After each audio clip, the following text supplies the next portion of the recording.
What is up, guys? In today's video, I'm going to be going over my settings in Fortnite Chapter 4 Season 4. As always, if you guys do find this video helpful, informative, interesting, remember to give it a like, subscribe if you'd like to see more, and comment down below what you use to play Fortnite, whether it's like Xbox controller, PlayStation controller, mouse and keyboard, or, you know, mobile touchpad or Switch as well. Let me know that down in the comments below. And with that being said, we're just going to get right into it with the settings. So, one change I've made since the last settings video I made is that I switched to DX12 from performance mode. My game was just running not great, and I heard, you know, someone in my chat or something told me that I have a high-end PC and DX12 is better able to take advantage of higher-end hardware than performance mode is. I don't know much about computers or technology, but it was a relatively easy switch to just try, and my game ended up feeling better. If you play on PC, maybe try it, maybe don't. Like I said, I don't know much about PCs. I just switched it and my game felt good. I don't use a colorblind setting. I might at this point though, or at some point try to. DX12, the storm looks really bad in, so I might eventually care enough to try to find a colorblind setting that makes that look better. Motion blur I have off, and then pretty much every other setting is on off or low. So anti-aliasing off, dynamic 3D res off, nanite off, shadows off, global illumination off, reflections off, view distance near, textures low, effects low, post-processing low, hardware ray tracing off, show FPS on, I don't think this matters, latency markers on, and then NVIDIA reflex low latency I have off. I don't know if there's anything here that matters. Toggle sprint I have off. This is just a preference. Some people like, you know, toggle sprint on, some people like it off. The difference is with toggle sprint, you just tap your sprint button and then you're sprinting until you hit the sprint button again, or shoot I think will maybe knock you out of that animation, whereas off you just have to hold sprint to sprint, and then if you stop holding sprint you're not sprinting anymore. I feel like for certain like kind of movement plays, having toggle sprint off is probably better, but having it on wouldn't be the end of the world either. I think it's mostly preference. Auto open doors I have on, mantle activation I have its hold jump, again mostly preference. Hold to swap pickup I have off, toggle targeting off, mark danger when targeting I've off, auto pick up weapons I've off, preferred item slots. The only ones I care about is my shotgun in slot 1 and SMG in slot 2. This is mostly a build mode thing though. I've had some comments on this fairly recently about like, why do you put shotgun in slot 1? It's mostly for build mode, and I still play both builds and zero builds every day, and the act of going from pickaxe to builds and then back to weapons defaults you to slot 1. And when you do that, you're probably going to be taking somebody's wall, and you're going to want to be able to conveniently be on your shotgun after that. The only thing that matters, I found, for controller as far as which item slot, is just shotgun slot 1 for that reason. If you only ever play zero builds, you could just do it how you want it. I think the most important thing is just that the items are next to what you use after the fact. Like, I don't have the auto sort on, but I typically do something like this. With my loadout. So shotgun in slot 1, and then it's one swap away from my SMG, but my shotgun is also one swap away from my AR to the left, and then I like having shockwaves in slot 4. You could put it in slot 3, it's just muscle memory thing. Like, I like double tapping to the right after shockwaving to get to my shotgun. In slot 3 it would be 2 taps to the left. It's really just preference. Like I said, the only thing that really matters as far as controller goes is shotgun slot 1 for, you know, taking walls. And then everything else you just want one button click away from what you use after it. Since you can only swap one direction per button click on controller.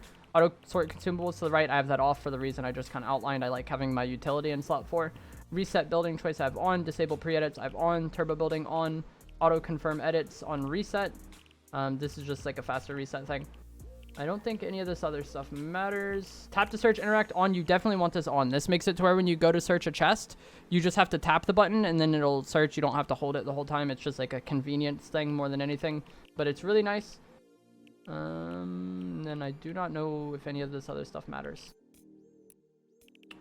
Reticle damage feedback, reticle on, reticle ammo indicator on. I like this. If you're using the twin mag AR and you don't see the magazines next to your reticle, and you're wondering why when you watch YouTubers or streamers, the 2 mags are right next to it so they know whether or not they're on the fast mag or the slow mag, you may have this off.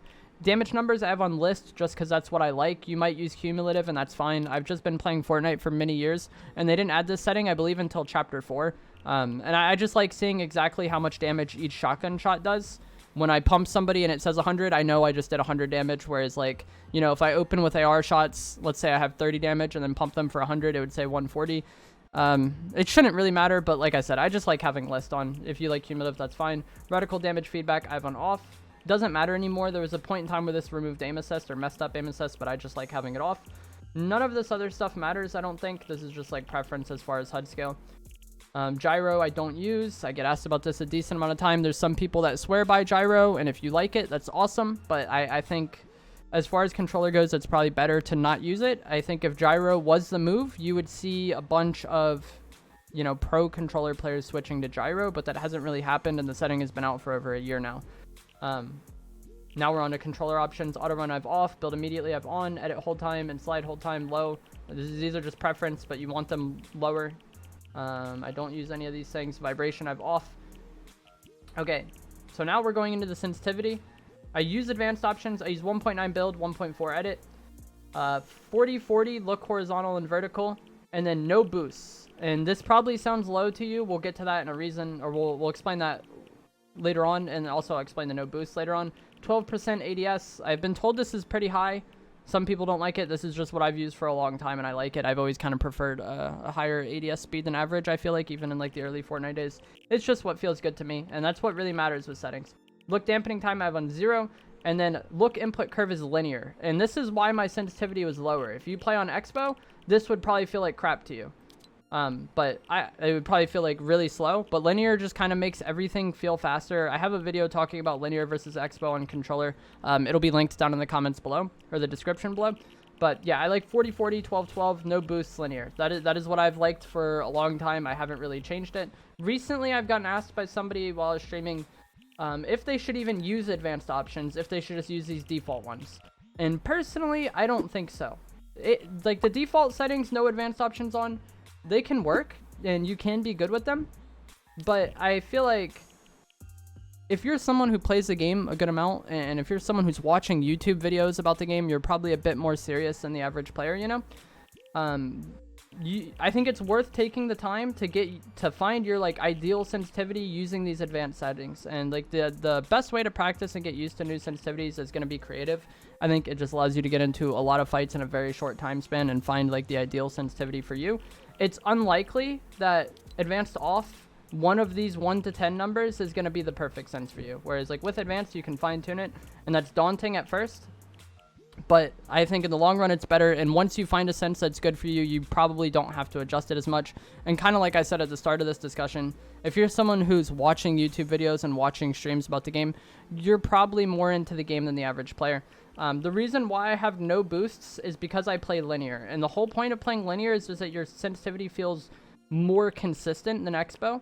Expo, your sensitivity kind of like increases over time as you're moving the stick, and that's kind of what the boosts do. So if you play Expo, you might not want to turn off the boosts. I play linear, so I like no boosts. And when it comes to settings, I do not think it's ideal to just copy someone's sense. Like, you might like try my sense as a starting off point, but I think one mistake a lot of players make is they copy someone's sense, and one, they expect to be as good as that player right out of the bat, and that's just very unlikely. The settings do not make someone cracked. It helps, like having the ideal settings certainly helps, but it's more the player, and a lot of this is just preference. And so what works for me might not necessarily feel good for you. Even linear or Expo, there's incredibly good, you know, accomplished pro players that play linear, and there's incredibly good accomplished pro players that play Expo, even in build mode. Like I think Reet plays Expo and he's won several FNCS. So like it's not like you just have to use one or the other. It's mostly a preference thing. Dead zones, I think you want as low as you can get without getting stick drift. Stick drift is when your character or your aim kind of moves on its own, and that is caused by having dead zones that are way too low, or just kind of like wear and tear on the controller. But this setting is just how much you have to move your stick before movement registers in game. And so if you put it too low, you might get stick drift. Sometimes when people put their dead zones really low, they're not getting stick drift, but it just feels hard to make small adjustments. And so if that's the case, you might want to turn it up a little bit. But the lower, the more ideal on these sorts of things. Like you don't want to be playing like 20 or 30 dead zone. That's not ideal. Foot controller I have off, and then these other two things don't matter. Audio settings. Main 100, sound effects 74, music 30. This is just preference. Even if you turn the music volume all the way off, what that affects is the music in the lobby here. You see it just turned off. That's what that affects. So don't think that you're going to turn this off and then you're no longer going to hear the music and those new POIs. Unfortunately, there's no escaping that. I'm not sure why I use 70% instead of 100. It's just what I like using, somewhere in there, that range. Sound quality I have on high, 3D headphones I have on. And then visualize sound effects. This setting is huge. This is like the little indicators that pop up next to somebody's crosshair, telling them where audio is, so like footsteps and things of that nature. I highly recommend using this. It's very good. I didn't use it for the longest. I didn't like it. I think it's kind of cheesy that this setting that is meant for hearing impaired players is just kind of the meta to use, but you know, it is what it is. And most people are going to benefit from having it on. So when we come to keybinds, my keybinds are kind of weird because I play claw. Claw is where your right finger is on the index finger at all times. I don't know if I could show this on the webcam, but I hold the controller like this. So my right index finger is on the triangle, circle, X, square buttons at all times, and then it kind of goes up for R1. And that allows me to hit all of these buttons without taking my thumb off the analog stick, which is very ideal. The only way you're going to get that benefit on controller is by playing claw or by having a paddled controller. We'll get more into that later on in the video. But I've played claw since like 2009, long before paddled controllers were a thing, and I just enjoy playing claw, so I still play claw. I do use one paddle, and it's for sprint, and that is why my sprint bind is on the D-pad. It's really weird, but that is a paddle. I don't actually hit that button. And the main thing, what's so beneficial about a paddled controller or playing claw is, you see my jump button here is X.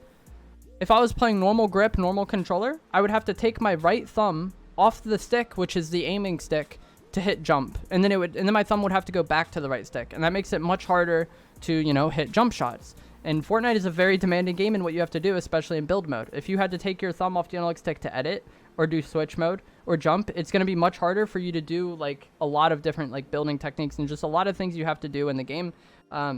If you don't want to get a paddled controller and you don't want to play claw, the two more like ideal binds for you to be able to do actions without taking thumbs off the analog sticks are just going to be the sticks themselves. But it's difficult to have ideal binds in Fortnite without playing claw or without having a paddled controller. You can maybe use something like left stick jump, right stick crouch, or right stick jump, left stick crouch, but especially for build mode, it's a little bit easier for zero build, but for build mode, it's very hard to have ideal binds without a paddled controller, without playing claw. We'll get to that later on in the video because I am sponsored by a controller company and I do have a discount code, which is pretty solid for this month. So keybinds are just mostly preference. Again, like I was saying, these are my keybinds, but it's just preference. My edit controls, I don't think any of this matters. But yeah, now we're going to get into the sponsored part of this video. Okay, now to get into my controller sponsor, it is going to be AIM. If you don't care about this and you just wanted to see the settings, that is the end of that part of the video. But I'm going to talk about these controllers because I get asked about them a decent amount. So if you go onto the PS5 controller builder, the PS5 controllers come with active triggers and the Spider Action V3. These are going to be the paddles. The active triggers makes the triggers more sensitive. And the new AIM controllers, you can turn them on or off, which is, I think having them off is like more ideal for like single player games or driving games. This is how much I have to press the trigger in to shoot. And that is very nice for Fortnite. It just reduces how long it takes you to react to certain things. Makes it easier to shoot fast. If I turn it off, this is how far the analog or the trigger pulls down. And if you guys play controller, you know it kind of activates like halfway down, but it just makes it not as precise. And that is what it comes with by default. You get the triggers and the paddles by default with their PS5 controllers. And that is going to be 170. If that's all you care about, it's going to be 170. My code is currently $45 off of orders $189 or more. My code is Evolve Drake. So for $20 more, you could save $45. So let's see what you want. There's digital buttons as an option, and this would put you over that threshold. And then now if you used code Evolve Jake with this setup, you would get paddles, you would get more sensitive triggers, and they're also very clicky. And then you'd also get more sensitive buttons. I don't know if you guys can hear it. But the buttons can also get digital, and then this just makes them like mouse clicks and as sensitive as possible. Another option they have is grip. The grip is really nice. I like the grip on the back of it. It just makes it more texturized, and the controller grips you more. And then the final kind of like competitive advantage these controllers have is going to be smart bumpers. This does the same thing that the triggers have and that the buttons have. It just makes it to where you press them in barely and it activates. Again, very good for Fortnite because this is what you use to swap weapons. If you play builds, this is what you use for floor and cone. And so that with all the competitive customizations, it comes out to $260. My code $45 off. You would be paying $220-ish, which obviously for a controller is expensive for sure. AIM controllers are the only controllers to offer lifetime warranty on the parts of the controller they modify. So if your triggers mess up or your bumpers, paddles, whatever you customize on their website, if that goes wrong, they will fix it. And there's not any other controller companies that offer that. And that's initially why I partnered with them, was because of that. If you want cosmetic customizations, there's a lot of options. There's even my design with my logo on it, if that's what you want to get. But I just wanted to kind of highlight the more competitive advantage, or the competitive oriented options on these controllers, because I get asked about them a decent amount, like what the features do and all of that stuff. If you guys have any comments, questions down in the comments below, let me know. And then I believe the different controllers kind of have different options. The PS5 ones came with the paddles, like I said. The PS4 ones do not, and so if you customize a PS4 controller, you know, have the options of different paddles, the grip, etc. Xbox controllers are fairly limited on the options they have, unfortunately. But if you do play Xbox, then it's going to be cheaper. So Xbox controllers, you get the grip, you get the paddles. For some reason, the Xbox controllers, the paddles are not programmable after the fact. You have to do it on the website. With the PS5 ones, you can remap them after the fact. And then you can also get triggers on the Xbox controller. So if you play Xbox, you could get a fully customized Xbox controller using my code for like $140 as far as the competitive advantages go, because they only have triggers and they only have paddles for the Xbox controllers. Unfortunately, that was one of the main reasons why I switched to PS5 controller. Not only was because I was getting my own design, but also because the website I'm partnered with has a lot more features on the PlayStation controllers. So I wanted to be familiar with those if I was going to be promoting it. But that is going to be it for this video. I hope you guys found it helpful, informative, interesting. If you did, remember to give it a like, subscribe if you like some more. And I'll see you guys in the next one. Thanks for watching.